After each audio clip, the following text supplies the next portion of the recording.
Olá pessoal, eu sou o professor Marcos Roberto do canal Você Sabe Tudo Sobre História e essa é uma videoaula sobre algumas curiosidades da independência do Brasil.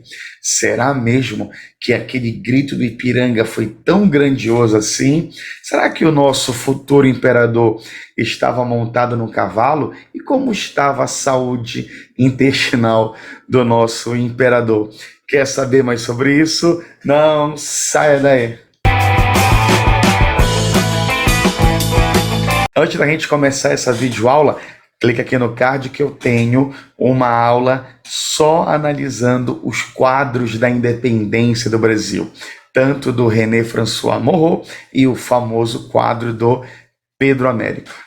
Lembrando que a finalidade dessa videoaula não é falar mal do Dom Pedro I, não é algo antipatriotismo, não é nada disso, mas é mostrar as outras versões sobre a independência do Brasil. E essas outras versões, elas não têm esse ar grandioso, esse ar glorioso que foi sendo criado com o tempo, desde o Brasil Império, pegando aí o início da República e principalmente ali no tempo da ditadura civil militar. Então, houve uma necessidade, aos poucos, de criar uma identidade do Brasil, de criar heróis, criar mitos. E o Dom Pedro I não foge disso. Mas não é o caso só do Brasil, lembre-se disso. Outros países também fazem isso, né? Pegam um personagem, criam algo grandioso sobre ele.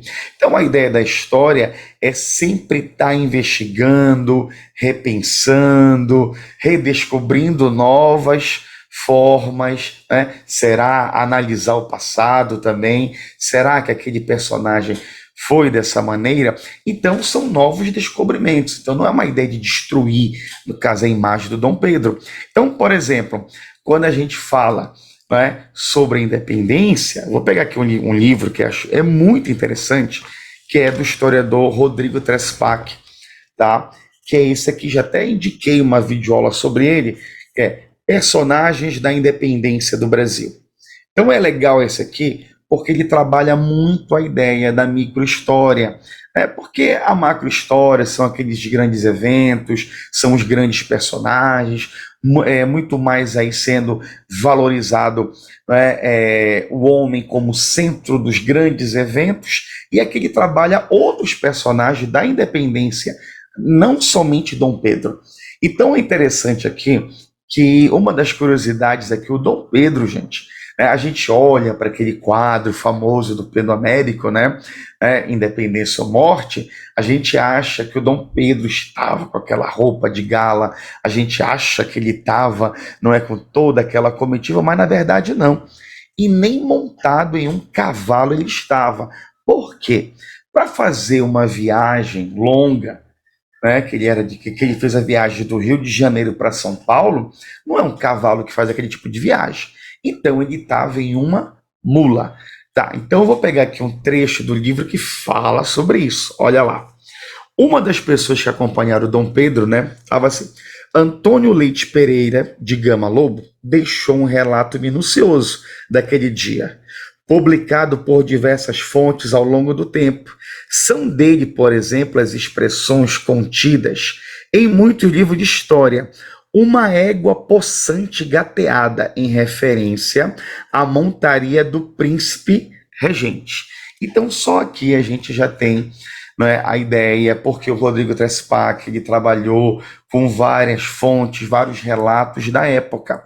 Então, tem pesquisa que ele fez ali no museu, né, em São Paulo. Então, ou seja, a história, muitas pessoas que querem contar os grandes eventos selecionam.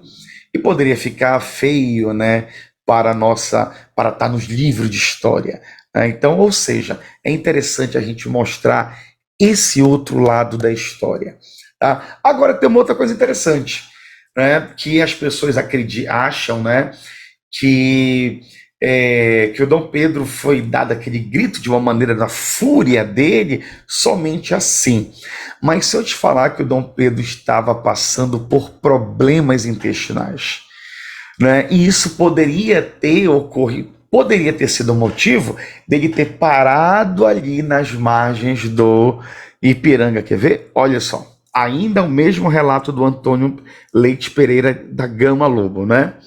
Que ele diz assim: e ligeiras cólicas intestinais, quando informa sobre a diarreia que indispôs Dom Pedro durante a viagem. Já havíamos subido a serra quando Dom Pedro queixou-se de ligeiras cólicas intestinais, precisando, por isso, apear-se para empregar os meios naturais de aliviar os sofrimentos, escreveu. Então é interessante porque tem até uma série da Globo que é chamado Quinto dos Infernos, que era uma homenagem, né? Uma homenagem à vinda da família real portuguesa para o Brasil em 1808, e tem uma cena que é feita pelo Marcos Pasquim, que era o ator, que mostra essa cena do Dom Pedro se aliviando ali nas margens do rio Ipiranga. Dá uma olhada aí.